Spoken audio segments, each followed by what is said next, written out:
Quiet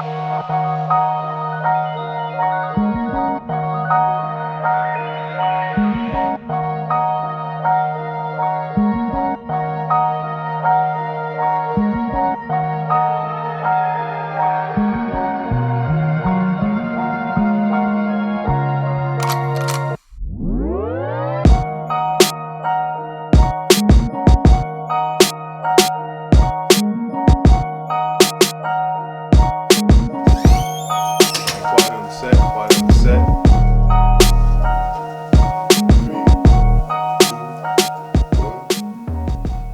Shalom, shalom.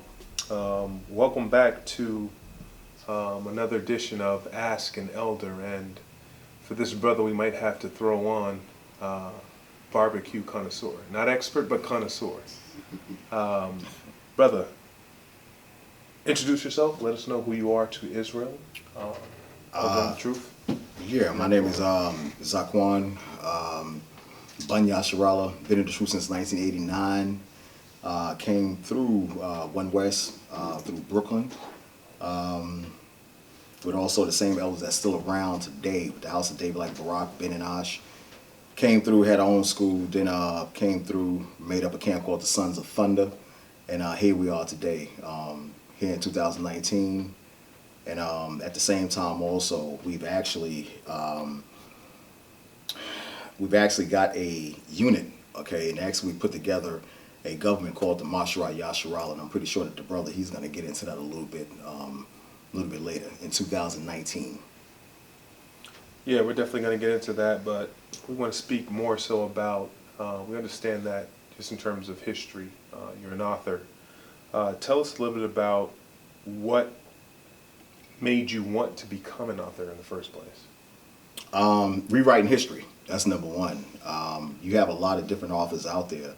A lot of authors that think that they've actually tell the truth, just a little bit of truth that they put in the books that we've actually used over a period of time. Like you have your Rudolph Windsor, and you have a couple more authors as well too. They may put probably a couple of paragraphs in there that we've used actually over the course of our teachings through the years.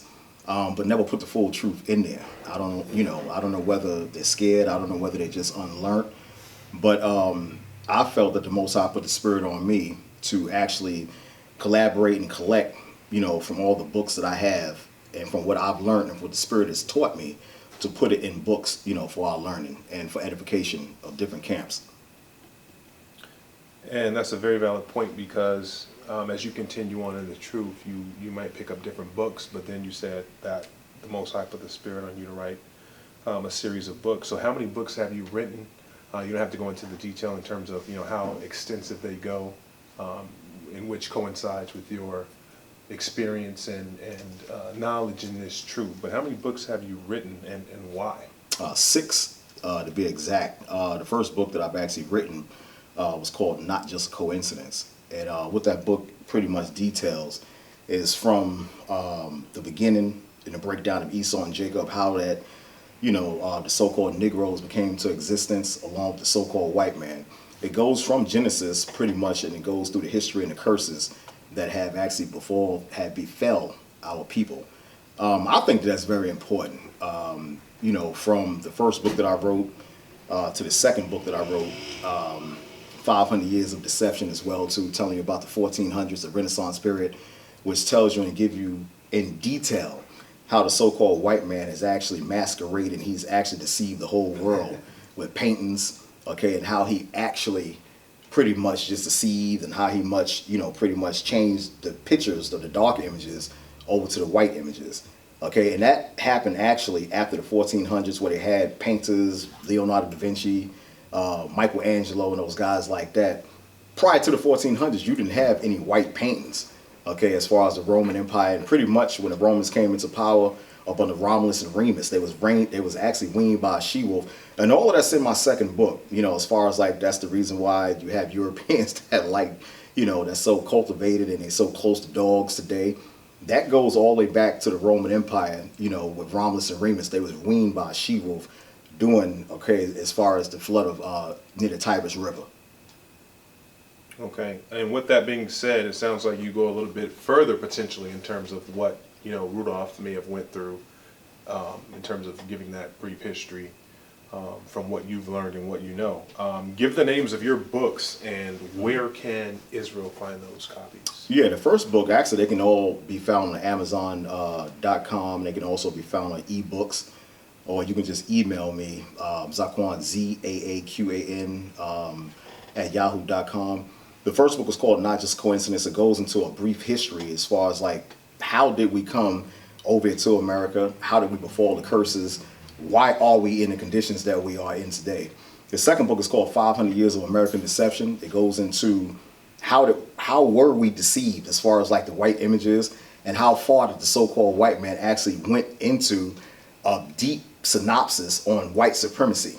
It all started from the 1400s during the Renaissance period. They paid certain painters, okay, like Rembrandt, and like you guys got Leonardo da Vinci. They paid those guys a certain amount of money to go around the earth and repaint the dark art, okay, into white art, into white supremacy. And that's where it started from right there. But the Bible tells you, just like I wrote in my books, the Bible tells you that all the prophets, all the disciples, all of those were black people according to the Bible. And this is one of the main things and the main concept they use to brainwash our people.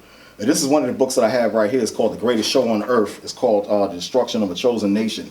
All right, now this book goes into a deep history on how the so-called white man, again, okay, how he brainwashed our people as far as like how he taught us self-hate during the 1800s and during slavery, how he made, okay, the black images that look bad and the big lips, and how he exaggerated everything, okay, as far as like the images that he put out in the media.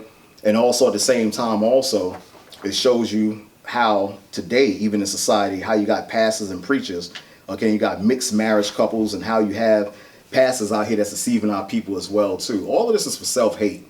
When the so-called white man goes around the earth and he teases you about your lips, and he teases the black woman about your skin color, all of that's for self-hate and for to exalt white supremacy. That's all that's about. And the so-called white man also teaches our people as far as, okay, the things that are against the Bible, as far as like tattoos. The Tuskegee experiment also is in here too. I touched on that as well too. Okay, how as far as like he actually poisoned our people with experiments. The Tuskegee experiment that happened in 1935 down in Alabama, Morgan, Alabama. This experiment lasted for 40 years. This is another thing as well too. Self-esteem is important, very important for our people, because we don't have self-esteem. We don't know who we are. We don't know who our leaders are. We'll never have self-esteem. Also on the back of this book, you have original pictures that I put in here that are from some of the books that I have at home. Christ as being a white man. You got Samson. You have Aristotle, which is being a black man. All of this is found in this book right here. And I put these pictures from the history books that I actually have in the back of these books as well too, and Black as Venice as well too. Yeah, and that's very important too, because there's some people who might not be, you know, quote unquote dealing with the truth, but they can pick up a book like this and see where the Renaissance period comes in. Right. You know, repainting the images and understand that point in time, right? They may have heard that, you know, the Moors have, you know, ruled the world at some point in time. Right. But it seems like you chronological or just kind of collage all of these things together to say, here, even if you're not in the truth, here's where you can kind of pick up and learn and read as to where and why some of those things happened, and here you get, Right. you know, white Jesus, quote unquote, maybe potentially. Right, absolutely, right, because it had to start from somewhere. You know, I mean, you can't, you know, you have a lot of black people that go to church and they worship someone, you know, that they feel that is going to, you know, give them salvation. But you have to know what the person look like. You got to know what the person is about. You know, if you're going to serve somebody, why not know what the person look like? I don't understand that. You know, you have to know what the person look like. You go into a library and you look for a particular book, you have to know what the book you're looking for and what the book is all about. So that's the problem with our people that I know I find, is that they have a problem. They've been brainwashed for so long. And when you bring out the true image of Christ, the person that they've been going to church for about 20 or 30 years, and you tell them that Christ is a black man according to the Bible, they have a problem with that. Okay? That's all brainwashing. That's all done for white supremacy. Good, very well, and that's a very good kind of candid recap of all these things. So definitely, Israel, you can pick up these books at Amazon. Give the address one more time, if you would, please, and we'll scroll it across the bottom. Yeah, you can pick up my books, all 5 of them. The 6th book I have coming out next month. It's talking about the gentrification. All 6 of my book is on Amazon.com. The next book, actually the 4th book I wrote was about the CDC and the FDA, talking about the foods and ingredients that our people actually, they go to the supermarket, they look at the back of the foods, they don't know the chemicals that cause cancer, that cause brain tumors, that cause heart failure.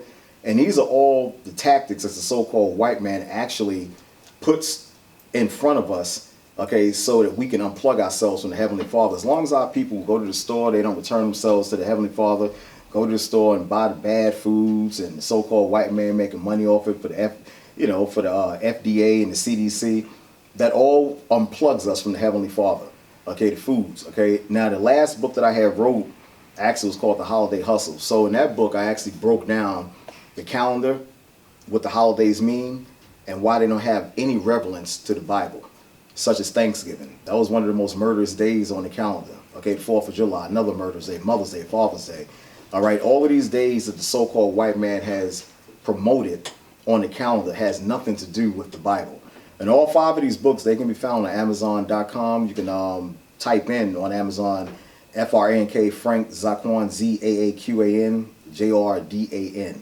The next book I have coming out next month is called We Once Were a Family: The Disappearance of Black Culture and Black Soul. That book goes into gentrification. That book goes into the riches of black people and what we had during the time of segregation. And integration was the worst thing for us. How can that be proven? Just read the book. Just read the book. All right, very well. And my last question, this is pretty much our why. And as you know, that this Ask an Elder session is going to move around the country. So tell us a little bit about the upcoming summit, the Mashra Yashrala, how many summits you've been to, what you get from the summits, what you contribute, and how they're important to you and the whole of Israel. Right. The first summit actually that we had was in 2014 down in Washington, D.C. That was pretty much like the foundation and the crest, okay, when we all met up back in 2014. It was maybe about 50 of us that met. And we was just basically just getting everything together. Just, some brothers haven't seen each other in so long. I know there's a couple of brothers that I haven't seen in ages, coming over here from North Carolina and seeing a lot of brothers that's in Brooklyn that I'm familiar with. So from that one summit, okay, led to another summit here in North Carolina. Then it led to another summit that was in Florida. Then it led to another one in Ohio. So my job within the Mashra Yashrala is the scribe, and I'm also the record keeper. And also I came up with a guidebook called the Israelite Directory, which has every camp in every state, in every job, whether you're a lawyer, you're a midwife, whether you're a trainer, whether you're a barber, whether you're an electrician. All of this stuff is used, okay, for our use as far as like the Israelite Directory. And it can be found. This is the 13th summit that's coming up. We're having it in Chicago, July 13th, 2009. So this book that I came up with, I'm the scribe, okay, of the Mashra Yashrala, and I record everything that goes on. So the book that I came up with, called the Israelite Guidebook, it has everything, every camp in every state. New York City, you have the House of David, you have AOC, you have Lions of Israel, and you have a plethora of camps that are in New York City. It's like you have in North Carolina here, you have your Howells camp. Down in Atlanta, you may have the House of Israel. So all of this stuff is in chronological order. It has brothers' jobs, what they can do, and we got to support one another. If you want to call up a brother, okay, in another state, or you want to relocate, okay, out of North Carolina or out of New York, you want to relocate to Raleigh, there's a number in there that you call, and there's an Israelite school in there that you can call as well too. Also, what I put together also is a pantry department. If you brothers and sisters want dry goods, deodorant, soap, washing powder, dishwashing liquid and stuff like that, free of charge, I send it out right to you. The only thing you got to do is give me a name and address. I'll box it up and I'll send it out to you. So far, I've actually sent out at least 169 boxes free of charge. No charge. I don't have no ulterior motive behind what I do. It's all for the love of the nation. I don't have no ulterior motive. I don't charge nobody for nothing. Only thing I need is just an address to send it to you. You don't even have to give me a real address. You can give me a next door neighbor's address, and I'll send it to your next door neighbor. All right? It's all free of charge, and that's a service that we provide to Israel. Just like as many services in the book as well too. Elder Zaaqan, thank you for your time. Thank you for having me. We appreciate your cadence and candor with us. Thank you for having me, brother. Ask an Elder, North Carolina edition. Hey, thank you, brother. I appreciate you. Cut.